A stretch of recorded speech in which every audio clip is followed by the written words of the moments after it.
Makikilala mo yung asawa mo na babae sa panahon na yung asawang lalaki ay naghihirap na, walang-wala na. Dati siguro maganda ang trabaho. Dati kung ano-ano ang kaya niyang bilhin. Nadadala siya sa mga lugar na gusto niya. Nabibigyan siya ng mga pasalubong. Subalit dumating yung araw na sinubukan sila ng Allah subhanahu wa ta'ala, doon mo makikilala yung asawa mong babae kung anong klaseng babae yan.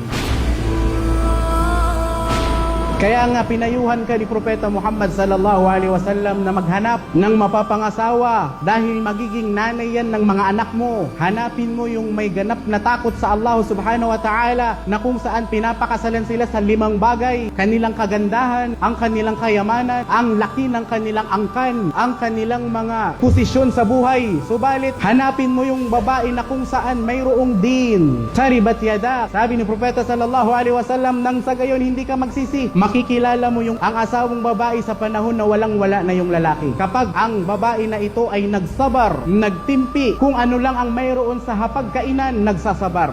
Makikilala mo yung asawa mong babae sa panahon na iyan.